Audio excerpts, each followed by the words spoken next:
You're in the shower, the water's hot, the world is quiet, and then, completely without warning, you are delivering the most devastating, perfectly constructed comeback to someone who embarrassed you 3 weeks ago. Every word lands, their expression crumbles. You win, completely. Except none of it is real. Or maybe it's not an argument. Maybe it's a job interview that hasn't happened yet, a conversation with someone you haven't spoken to in years, or a romantic confession to someone who doesn't even know you're thinking about them. You do this. Everyone does this. And if you've ever wondered why your brain keeps running these little private films, why it keeps casting you as the main character in scenarios that will almost certainly never happen, this will give you a completely different way to see yourself. Let's name what's actually happening. Psychologists call this behavior maladaptive daydreaming, proactive rumination, or more casually, episodic foresight. Despite how it sounds, it is not a disorder, and it isn't laziness. It is actually one of the most cognitively demanding things your brain can do. And here's what's fascinating. It doesn't happen randomly. There are very specific, very modern triggers that make this behavior spike. The first one is what researchers call hyperconnected isolation. If you're a millennial or a Gen Z viewer, you live in a world that is paradoxically more connected and yet more lonely than any previous generation. You have hundreds of followers, a dozen group chats, and a phone that never stops buzzing. Yet genuine, unscripted, face-to-face social interaction is rarer than it's ever been. Your brain has a deep biological drive for social engagement. When real-world contact is scarce or surface level, your brain does the only logical thing it can. It manufactures social situations internally. It writes scripts. It runs rehearsals. It fills the social void with a simulation. The second trigger is the dopamine casino effect. Your brain's narrative systems have been trained, conditioned really, by years of exposure to hyper-stimulating content. Drama, conflict, triumph, and revenge. You fed your brain thousands of hours of emotionally loaded stories. So when your physical environment becomes mundane, when you're doing dishes, sitting on the bus, or staring at the ceiling, your brain finds the contrast unbearable. It creates its own high-stakes content. You become the writer, the director, and the star of your own private feature film, and the neurochemical payoff is immediate. The third trigger is the most quietly profound: control substitution. We live in an era of macro anxieties that feel impossible to control: economic instability, environmental collapse, and social fracture.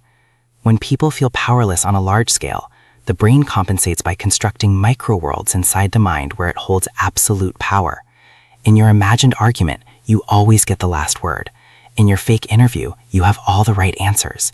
In your constructed scenario, the narrative obeys you completely.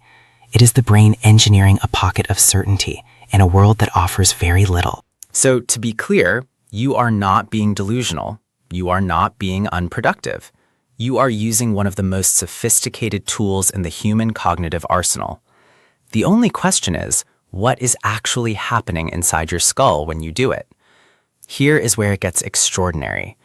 When you stop paying attention to the outside world and slip into a fake scenario, a specific neural network automatically switches on. It's called the default mode network, the DMN, and it is one of the most studied and most misunderstood systems in neuroscience.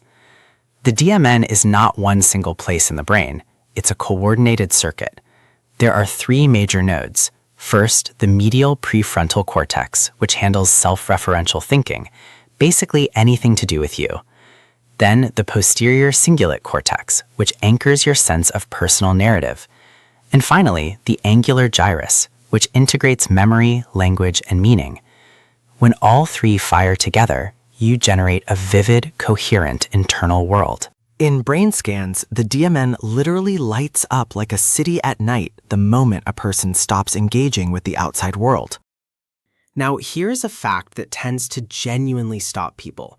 When your brain is running one of these fake scenarios, its energy consumption drops by less than 5% compared to when you are solving a hard math problem. Less than 5%. The DMN is not your brain going offline. It is your brain running a parallel, equally expensive simulation. Daydreaming is, neurologically speaking, one of your brain's default operating modes. It is what your brain wants to be doing. But how does it actually build these scenarios? That's where two other structures come in. Your hippocampus, the brain's memory center, reaches back into your archive and pulls fragments of real experiences, a tone of voice, the layout of a room, or the feeling of a particular social dynamic. Then your ventromedial prefrontal cortex acts as an editor. It combines and reconstructs those memory fragments into something entirely new, a scenario you have never actually lived through, but which feels authentic, specific, and emotionally real. And then there is the amygdala. If the scenario you're constructing carries a negative charge, if it's a worst-case outcome or an anticipated conflict, your amygdala cannot fully distinguish between what is imagined and what is real. It treats the simulation as a credible threat. It fires, it releases cortisol and adrenaline, your heart rate rises, your palms may get damp, your breathing shallows. A scenario that exists only inside your skull is producing a genuine, measurable physiological stress response in your body. A thought is making you sweat.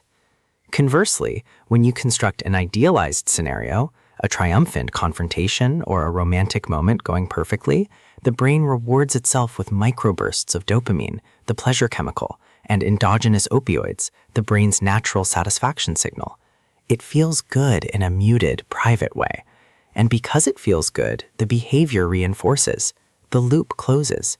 The brain learns that simulation is rewarding, so it runs it again. This is also why negative or anxious scenarios are statistically more common than positive ones. Research suggests that between 60 and 70% of daydreams carry a negative tone. That is not pessimism. That is evolutionary prioritization. Missing a reward might cost you a meal, but missing a threat could cost you your life. The brain runs more disaster drills than paradise rehearsals because historically, that asymmetry kept us alive. Now we need to go back, a very long way back. This capacity to simulate a scenario you have never experienced in order to prepare for one that might happen has a scientific name. Researchers call it mental time travel. Evolutionary biologists consider it one of the most powerful cognitive adaptations in the history of our species. Think about where we came from: the open savanna, small tribes, no medicine, no stored food. The margin between survival and death was razor thin. In that environment, simply responding to things as they happened was not enough. You needed to be able to model the future before it arrived. This is the foundation of threat simulation theory. The idea is simple. The human brain evolved the capacity to simulate threatening scenarios specifically to rehearse survival. An ancestor who sat by the fire and mentally ran through a predator attack was pre-priming their neural pathways. Their reaction time, if the threat actually showed up, would be measurably faster. Their decision-making would be more practiced. They were more likely to survive, and they passed that simulation habit down to us. But survival wasn't only about predators. In a tribal context, the most dangerous thing that could happen to you wasn't necessarily a wild animal. It was social exile. A tribe is an intricate, constantly shifting social web. Status and reputation were the actual currencies of survival. Being cast out of the tribe almost certainly meant death. So our ancestors developed an equally powerful use for mental simulation: social chess. If I confront the tribal leader, how will he respond? What will the others think of me? If I approach him privately with a gift first, does the outcome change? Every simulated argument you've ever had in the shower, every imagined confrontation, is this ancient system still running. You are doing in your bathroom exactly what your ancestors did around the fire, mapping social terrain, testing moves, and protecting your position without risking real-world consequences. The stakes are different now, but the mechanism is identical. So what do we do with all of this? Here is the part that people rarely hear. There is one documented risk to this behavior, and it is genuinely worth knowing.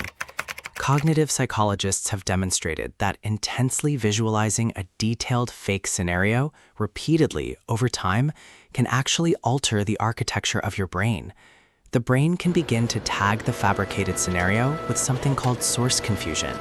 This is a misfiling of where the memory came from. In extreme cases, people have come to remember a completely invented scenario as something that actually happened to them. not because they lied, but because their brain overwrote the source label. This is not an invitation to fear your own mind. It is an invitation to respect it. Your brain is running extraordinarily sophisticated software. The fake scenarios aren't noise. They are your threat simulation system scanning the horizon. They are your social chess engine mapping the board. They are your brain running its baseline program, which is and has always been to keep you safe, connected, and one move ahead. The next time you catch yourself mid-shower delivering a flawless monologue to someone who isn't there, don't judge it. Recognize it. You are not being irrational. You are doing exactly what 200,000 years of human evolution built you to do.